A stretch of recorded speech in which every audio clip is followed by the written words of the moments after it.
I know one of your daughters, and she's very active in the community in a variety of ways. And everybody doesn't have to take on the same face or the same perspective as to how they embrace being active in the community, but just stopping what could be gentrification on the 22nd Street corridor is activism to me. So let's talk about economic activism.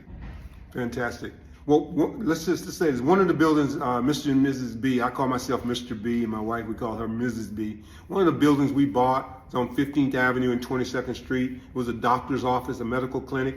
And we were able to work an agreement out with St. Petersburg Free Clinic to move their resources to that location as a satellite location. And there they have a clinic at least 1 to 2 days a week. And then the other 3 days a week, they offer a food pantry. And we're very pleased with the behavior. The food pantry is serving some over 300 to 400 people a week in terms of their needs. And so we're very excited about that. The other building we have purchased is called we call it the Madam Queen building, but it's at 927 22nd Street South. And Loraine's Fish House is the primary tenant in that building. And the exciting thing is Loraine has been in business in that one location now for 30 consecutive years. And we're so proud of her. And so we're doing everything. When I bought the building, the promise I made to the seller is that I would protect the contract with Loraine. And I have stood up to my word in that. And she's a great business person and offers a great service to the community. We also expanded and we helped another restaurant called Heavy's restaurant at almost like next door to Lorraine's. And people say, well, why would you put two restaurants that close to each other? We're trying to create synergy. We're not trying to, the idea is if we can have multiple businesses in one space, people can come and say, well, if I can't go to business A, I'll go to business B or business C. So the idea is to have synergy. What we really did though, before all of this, is we opened up Chief's Creole Cafe in 2014 and stayed open for 10 consecutive years, and that turned that community around. That intersection of 9th Avenue and 22nd Street, critical intersection. That location that we acquired used to be the Sidney Harden grocery store, and that grocery store meant a lot to the Black community. It was the only grocery store that served the needs of the people of the community at that time in that area. And so we preserved that building and that history of that building. We put in there a restaurant, a Creole restaurant.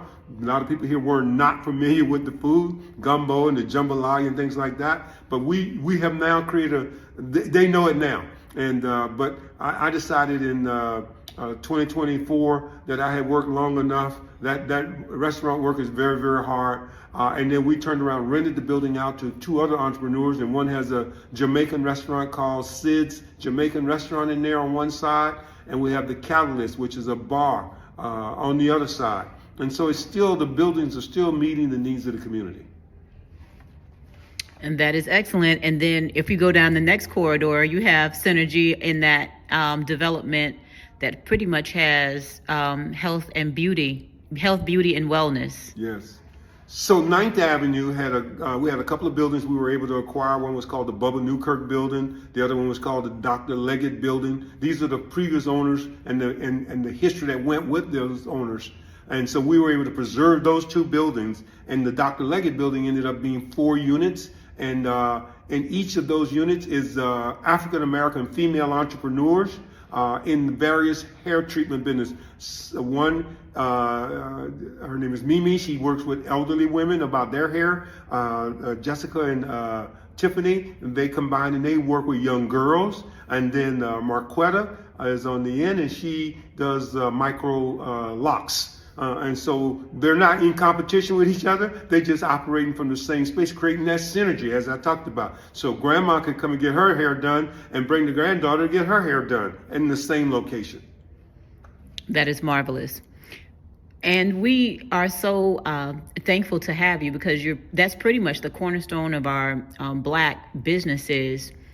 If you want to go to a corridor that has Black businesses, you go to 22nd and 9th Avenue. Yes. And Mr.B can meet your needs there in regards to hair care and food, and even entertainment. Right. Urban Drinkery is in one location, and the other young lady is a photographer. In fact, the photographer young lady was, before she opened up her business, she was making $20 an hour working in the hospital industry. And it was a very hard decision for her to make. She had what we call a good job, and the idea of going full time into the photography industry, which was her passion, was questionable. But here now, 4 years later, she's doing awesomely well. And then the other young lady is Chandra, who told me she was going to do an urban drinkery, and I really didn't understand it. And I was very hesitant to even do a lease agreement with her, but she insisted. She was very insistent upon that. And now she's taking classes to become one of the rare drink producers in America, and particularly as an African-American distiller. So I'm so glad I didn't get in the way. And so I'm very proud of all of the young ladies that have taken on the torch of leading the entrepreneur life and building wealth and creating wealth for their families.